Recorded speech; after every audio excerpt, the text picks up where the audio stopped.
Hi అండి. ఈరోజు మా ఇంట్లో సండే స్పెషల్ మటన్ కర్రీ. నాకు ఎంతో ఇష్టమైన మటన్ కర్రీ అనమాట. నాకు చికెన్ కన్నా మటన్ అంటే చాలా ఇష్టం అనమాట. చాలా అంటే చాలా అంటే చాలా ఇష్టం. చా చిన్నప్పటి నుంచి ఎక్కువ మటన్ తినేదాన్ని. నేను చికెన్ తక్కువ అనమాట. మా ఇంట్లో మా అమ్మ వాళ్ళ ఇంట్లో ఇంకా పెళ్ళైన తర్వాత నేను చికెన్ ఎక్కువ తింటున్నాను అనమాట. అయినా మటన్ అంటే నేను ఇష్టం. చిన్నప్పుడు ఏది ఎక్కువ తింటే అదే ఇష్టం ఉంటుంది కదా చిన్నప్పటి నుంచి. దానికోసం అయితే మటన్ ఈరోజు అయితే సండే స్పెషల్ మా వారు మటన్ తెచ్చారు. కేజీ మటన్ అనమాట. అదే శుభ్రంగా కడిగేసి ఒక కుక్కర్లో వండుతున్నాను నేను. ఎందుకంటే ఇక్కడ మటన్ అనేది లేతది ఉండదండి, ముదురు మటన్ ఉంటుంది అనమాట. ముదురుగా ఉంటుంది చాలా. కుక్కర్లో పెట్టాల్సిందే. దానికోసం కుక్కర్ పెట్టి ఆయిల్ వేసి ఆనియన్స్ వేసాను అనమాట. అవి కొంచెం ఫ్రై అయిన తర్వాత పుదీనా వేసాను. మటన్లో పుదీనా లేకపోతే అసలు వేస్ట్ అండి మటన్. నా ఉద్దేశం అయితే మటన్లో పుదీనా ఉండాల్సిందే కంపల్సరీ. ఆ ఫ్లేవర్ అనేది చాలా టేస్టీగా ఉంటుంది, చాలా బాగుంటుంది. అది కూడా ఇట్లాగా ఆయిల్ వేసుకొని ఫ్రై చేస్తేనే బాగుంటుంది అనమాట. కర్రీ లేకుండా ఇట్లా ముందే ఆయిల్ వేసుకోవాలన్నమాట. నాకైతే ఇది నాకు ఇష్టం అనమాట. మా ఇంట్లో వాళ్ళందరికీ ఇష్టం. ఇట్లా చేసుకోండి ఒకసారి చూడండి. ఇట్లా చేయని వాళ్ళు ఇంట్లో అందరికి ఫేవరెట్ అయిపోద్ది అనమాట కర్రీ నేను చేసినట్టు చేస్తే.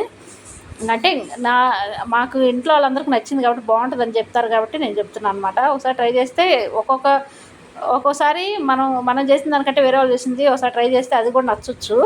అందుకని నేను ట్రై చేస్తుంటాను. 2-3 ట్రై చేస్తాను. ఏది బాగుంటే ఇది బాగా నచ్చిందనమాట. ఇంక ఇదే ఫిక్స్ అయిపోయాయి అనమాట. ఇట్లాగే చేస్తాను ఎప్పుడైనా. దానికోసం అయితే ఇంక అదైతే మగ్గుతుంది. ఇదైతే లివర్లు అండి, మటన్ లివరు. నేను కుక్కర్లో వేస్తున్నాను కదా మటను. ఈ లివర్స్ అనేది మొత్తం స్మాష్ అయిపోతాయి అనమాట ఉడికేసరికల్లా కనిపించవు మనకి. అందుకని నేను తర్వాత ఫైనల్లో కుక్కర్ మూత తీసిన తర్వాత కూడా మళ్ళీ కొంచెంసేపు ఉడకబెడతాను అనమాట. అప్పుడు వేస్తాను అది లివర్లు. ఎందుకంటే ముందేసిన ఉంటిగా ఈ మటన్ ఉడికేలోపు అవి మెత్తగా అయిపోతాయి. ఎందుకంటే అవి తొందరగా ఉడికిపోతాయి కదా. అందుకని నేను తర్వాత వేస్తాను అనమాట. కొంచెం ఉప్పు వేసి మిక్స్ చేసి పెట్టుకుంటున్నాను. ఎందుకంటే మనం అల్లం వెల్లుల్లి పేస్ట్ ఇవన్నీ వేసేసరికల్లా కొంచెం చప్పబడిపోకుండా మటన్ అనేది కడిగి పెట్టినాం కదా చప్పబడిద్ది అనమాట. ఉప్పు వేసి కలిపి పెట్టుకుంటే బాగుంటుంది అనమాట. ముక్క అనేది ఉప్పు పెట్టేసి చాలా బాగుంటుంది. అందుకని కలిపి పెట్టేసాను. తర్వాత నేను పుదీనా ఆనియన్స్ అయితే ఫ్రై అయిపోయాయి. తర్వాత అల్లం వెల్లుల్లి పేస్ట్ వేసాను. అల్లం వెల్లుల్లి పేస్ట్ ఇంక మన ఇష్టం, కొంచెం ఎక్కువ వేసుకుంటేనే బాగుంటుంది. నాన్ వెజ్ అల్లం వెల్లుల్లి పేస్ట్ ఉండాల్సిందే. నేను అల్లం వెల్లుల్లి పేస్ట్ తప్పితే ఏమీ వేయలేదు. మెయిన్గా నేను చేసే వాటిల్లో మసాలా అసలు తక్కువ ఉండదండి, చాలా తక్కువ ఉంటుంది. నేను అల్లం వెల్లుల్లి పేస్ట్ తప్పితే మటన్ మసాలా ఏం మసాలా వేయను అసలు. ఇంతే అనమాట. ఇదే మసాలా అనేది నేను చేసే కర్రీలు అయితే న్యాచురల్గా ఉంటుంది. టేస్ట్ అయితే బాగుంటుంది అనమాట. ఇంకా తర్వాత ఇదైతే ఫ్రై అయిపోయింది. ఎక్కువ ఫ్రై అవ్వాల్సిన అవసరం లేదు. మళ్ళీ మటన్ వేసినా కూడా కొంచెం ఫ్రై అయ్యిద్ది కాబట్టి అవసరం లేదు. ఇప్పుడైతే మటన్ వేసుకోవాలి. ఇది 1 kg అనమాట. ఈ కుక్కర్ అయితే కరెక్ట్ సరిపోయింది 1 kg. ఇంకెక్కువ అయితే సరిపోదు అనమాట. మన కుక్కర్ కూడా కొంచెం పెద్దది పెట్టుకోవాలి ఒక్కోసారి. ఎందుకంటే మనకి మొత్తం ఇట్లా వచ్చేస్తుంది అనమాట. ఎక్కువైతే కూర ఎక్కువై కుక్కర్ చిన్నదనుకోండి బాగుండదు, అది అందరికీ తెలిసిందే. ఇది కూడా ఒకసారి మిక్స్ చేయాలి బాగా. అల్లం వెల్లుల్లి పేస్ట్ పుదీనా మొత్తం ముక్కలుగా పడితే బాగుంటుంది అనమాట ఫ్లేవర్. నాకైతే మటన్లో మెయిన్గా అయితే పుదీనా అండి. పుదీనా ఎంత ఇష్టం నాకైతే. ఆ ఫ్లేవర్ అనేది చాలా ఇష్టం అనమాట. మా ఇంట్లో వాళ్ళకైతే ఒకసారి ట్రై చేయండి, చాలా బాగుంటుంది. ఇట్లాగా బాగా మిక్స్ చేసుకోవాలి. తర్వాత ఉప్పు కారం ఇవన్నీ వేసుకోవాలన్నమాట చూసుకొని. కారం అనేది మన ఇష్టం. మేమైతే కారం ఎక్కువ తింటాం అనమాట. ఎందుకంటే నాన్ వెజ్ నా ఉద్దేశం అయితే నాన్ వెజ్లో కారం ఘాటు లేకపోతే తిన్నా వేస్ట్ అనిపిస్తుంది నాకైతే. ఎందుకంటే ఆ ఘాటు ఉంటేనే బాగుంటుంది అనేది అనమాట. ఎందుకంటే లేకపోతే మనం కొంచెం వేసుకున్నాం అనుకోండి అంత బాగుండదు ముక్క అనేది. అంత నోటికి అంత టేస్ట్ అనిపించదు అనమాట. అందుకని కారం కొంచెం ఎక్కువ ఉంటేనే బాగుంటుంది నాన్ వెజ్లో ఎప్పుడైనా. ఇప్పుడైతే కొంచెం పసుపు వేసాను. నేను ఇంట్లో పట్టిన పసుపు, అది పసుపు కొమ్మలు తీసుకొని పడతాను అనమాట. ఇది కారం కొంచెం ఎక్కువ వేస్తున్నాను, ఏమనుకోకండి. ఇంత ఎక్కువ వేస్తున్నారు అనుకుంటారేమో, కానీ ఎక్కువ వేసుకుంటే అంటే కేజీ కదా కాబట్టి నేను తీసుకుంది. అది కాక నేను మెయిన్ ఎందుకు వేస్తాను అంటే ఎక్కువ మీకు ఎక్కువలాగా అనిపిస్తుంది, కానీ నేను దీంట్లో జీడిపప్పు పేస్ట్ కూడా వేస్తాను అనమాట. అందుకని మన కారం కొంచెం ఎక్కువ వేసుకోవాలి. లేకపోతే కర్రీ అనేది చప్పగా ఉంటుంది, కొంచెం లైట్గా తీపిగా ఉంటుంది అనమాట. తీగ అనేది లైట్గా ఉంటుంది అనమాట ఇట్లాగా. అందుకని జీడిపప్పు పేస్ట్ వేస్తాం కాబట్టి. ఇంకా తర్వాత కొంచెం ఉప్పు కూడా వేసుకొని బాగా మిక్స్ చేసుకోవాలి. మిక్స్ చేసుకొని ఇది బాగా మగ్గాలన్నమాట కొంచెంసేపు. కారం అనేది పచ్చివాసన దాకా పోయేలాగా మగ్గబెట్టుకుంటే బాగుంటుంది. కారం అనేది కొంచెం ఎక్కువ వేసుకోవాలండి. ఎందుకంటే మనకి చెప్పాను కదా జీడిపప్పు పేస్ట్ వేసుకుంటే మనకి చప్పదనం వస్తుంది అనమాట. అందుకని కొంచెం ఎక్కువ వేసాను ముందే. మనకు జీడిపప్పు పేస్ట్ కానీ వేసుకోకపోతే కనుక కొంచెం తగ్గించుకుంటాను. నేను ఎంత అయితే వేయను, ఎంత తినేవాళ్ళైనా ఎంత వేసుకునేదాన్ని కాదు. జీడిపప్పు పేస్ట్ వేస్తాను కాబట్టి కొంచెం ఎక్కువ వేసాను అనమాట. మామూలుగానే కొంచెం కారం ఎక్కువ, ఇంకొంచెం ఎక్కువ వేస్తాను.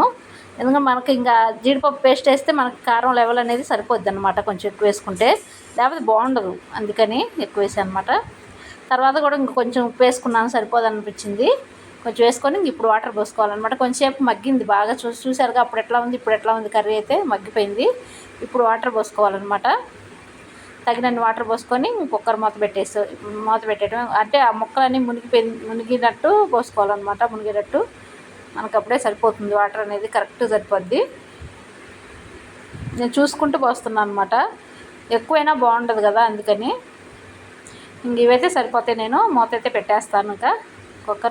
కుక్కర్ అనే విజిల్ అనేది మటన్ పెట్టండి. ఎందుకంటే మీకు తెచ్చుకునే కాడ తెలిసిద్ది కాబట్టి, ముదురుదా లేతదా అని తెలిసిద్ది కాబట్టి మన ఇష్టం. అది నేనైతే 7-8 పెడతాను విజిల్స్ అయితే. ఎందుకంటే అంత ముదురుదుగా వస్తారు ఇక్కడైతే. ఇక్కడ బయట అమ్మేది కదా, అందుకని అనమాట. 7-8 విజిల్ పెట్టిన తర్వాత చూపిస్తాను. ఇవి జీడిపప్పు పేస్ట్ వేస్తాను అని చెప్పా కదా, నానబెట్టి పక్కన పెట్టేశాను. ఈ లోపల అది ఉడికేసరికల్లా జీడిపప్పు పేస్ట్ చేసి పెట్టేసుకుంటున్నాను. ఉడికిపోయింది. నేనైతే 8 విజిల్లు పెట్టాను. నేను అయితే 6 పెడితే సరిపోద్దని అనిపించిందండి. ఎందుకంటే ఎప్పుడు ముదురుది, ఎప్పుడు 8-9 విజిల్లు పెడితే కానీ ఉడకంది. ఈసారి ఎందుకని భలే ఉడికిపోయింది. అసలు నేను మిక్స్ చేస్తుంటేనే అది మొత్తం ఇరిగిపోతుంది అనమాట. ముక్కలు అసలు పీసెస్ అయిపోతున్నాయి, స్మాష్ అయిపోతుంది. అంత 2 విజిల్స్ తగ్గితే బాగుండేది అనిపించింది నాకైతే. ఎందుకంటే ఎప్పుడు తెచ్చుకున్నా ముదురుదనమాట మటన్ ఇక్కడ ఉండేది. కొంచెం లేతగా ఉన్నట్టుంది ఈసారి. తెలియక నేను అయినా పర్లేదండి, ఉడకపోతే బాధపడాలి, ఉడికితే ఉందిలే కానీ. కాకపోతే కొంచెం ఎక్కువ ఉడికింది అనిపించింది అనమాట. చాలా బాగుంది. ఏంటంటే ఇంకా మనం అన్నం కలుపుకుంటుంటే అదే ఇరిగిపోయి మొక్కలై మనకి నోటికి వచ్చేస్తుంది అనమాట. తీసుకునే పని లేకుండా పీసెస్ అట్లా వచ్చింది. తర్వాత లివర్ ముందు నేను వేయలేదు కదా కర్రీలో, ఇప్పుడు వేసాను అనమాట. ఇప్పుడు వేసి మళ్ళీ ఒక 5 నిమిషాలు ఉడకబెడతాను. లివర్లు అన్నీ ఉడికిపోతాయండి, ఎక్కువ టైం పట్టదనమాట. అందుకని ఇప్పుడు వేసాను. ఇప్పుడైతే ఉడికిద్ది. ఇప్పుడు కొన్ని వాటర్ కూడా పోసుకున్నా కాబట్టి సరిపోతుంది. జీడిపప్పు పేస్ట్ వేసిన తర్వాత కొన్ని వాటర్ పోసుకొని మళ్ళీ దాంట్లోనే కొన్ని వాటర్ పోసేస్తున్నాను అనమాట. ఎందుకంటే జీడిపప్పు పేస్ట్ కదా, వేస్ట్ చేయకూడదని. అందుకనే అదిగా మనకి థిక్నెస్ వస్తుంది అనమాట. జీడిపప్పు పేస్ట్ వేసినాం కాబట్టి కూర అనేది చిక్కగా వస్తుంది. అందుకని కొన్ని వాటర్ పడతాయి అనమాట. ఒక 5 నిమిషాలు ఉడకబెడితే సరిపోతుంది. మన రైస్లోకి కాబట్టి నేను మరి కొంచెం పులుసులాగే చేస్తున్నా. మరి ఎక్కువ దగ్గరికి గట్టిగా మామూలుగా చేయట్లేదు అనమాట. పులుసులాగా చారులాగా గ్రేవీలాగా ఉండేటట్టే చేస్తున్నాను. రైస్లోకి అట్లుంటేనే బాగుంటుంది. ఇది ఒక 5 నిమిషాలు ఉడికిన తర్వాత చూపిస్తాను ఫైనల్గా. మా కోమలి ఏదో అంటుంది, అందుకనే అంటున్నాను అనమాట. బాగా మంచి వాసన వస్తుంది అంటుంది అనమాట. ఉడుకుతుందిగా, ఫైనల్గా మంచి స్మెల్ వస్తుంది అనమాట, అందుకనే అంటుంది. ఇది కర్రీ అయితే మేమైతే దోశలకు కూడా తిన్నామండి. ఉదయాన్నే తెచ్చారు కాబట్టి మా వారు, ఇంకా దోశలకు కూడా తినేసినాం. కర్రీ బాగా కుదిరింది. అసలు ఉడకటం మాత్రం భలే ఉడికిందండి. మరీ ఎక్కువ కొంచెం ఎంత ఉడకపోయినా పర్లేదు, కొంచెం తగ్గినా పర్లేదు. బాగా ఉడికిపోయింది. ఇప్పుడు ఆ బోన్ ఉంది కదా, ఆ బోన్లో ఉన్న అది కూడా గుజ్జు కూడా బయటకు వచ్చేసింది అనమాట. అట్లా ఉడికిందనమాట. దాంట్లో ఏం లేదు, అట్లా ఉడికింది, బాగా ఉడికిపోయింది. కాకపోతే ఉడకటం మంచిదే, పిల్లలకు కూడా ఈజీగా తినేస్తారనమాట. ఇప్పుడైతే మేము మధ్యాహ్నం లంచ్ చేస్తున్నాం.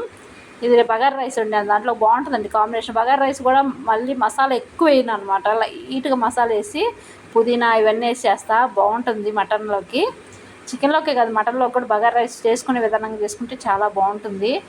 నేను లైట్గా మసాలా వేసి చేసాను కాబట్టి చాలా ఫ్లేవర్ అనేది బాగుందన్నమాట. అసలు దీంట్లో మసాలా లేదు, దాంట్లో మసాలా లేదు, లైట్గా కాబట్టి మీరు గమనించారో లేదు, నేను మటన్లో అల్లం వెల్లుల్లి పేస్ట్ తప్పితే ఏమీ లేదు. ఉప్పు కారం అవన్నీ అంటే మసాలాల కింద రాదులేండి. మసాలా అయితే ఏమీ లేదు, లవంగాలు కానీ ఏమీ లేదనమాట. మా వాళ్ళు అయితే తినేశారు. తర్వాత ఇంక నేను తింటున్నాను అనమాట. చాలా బాగుంది. నాకు అదిగాక నా ఫేవరెట్ కదా మటన్ అంటే. పిల్లలకి మా ఇంట్లో పిల్లలకి తక్కువ అండి, నేను బాగా తింటాను అనమాట మటన్. నాకు ఇష్టం చిన్నప్పటి నుంచి కూడా. మా పిల్లలు తింటారు తక్కువ.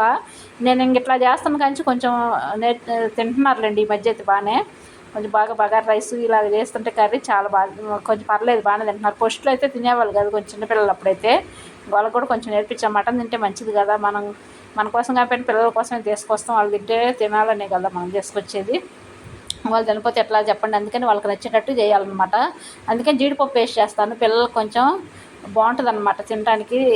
కొంచెం మంచిది కూడా కదా పిల్లలకైతే. మనకంటే జీడిపప్పు పేస్ట్ అంత మంచిదిలే కాదులే కానీ పెద్దవాళ్ళకి పిల్లలకు మంచిదే అనమాట వేస్తే. అందుకని వాళ్ళ కోసం వేస్తాను, తప్పదు కాబట్టి ఇంకా బాగుంటుందని వేస్తాను అనమాట. ఇది ఈరోజు మా సండే స్పెషల్ అయితే. చాలా బాగుంది మటన్ కర్రీ అయితే.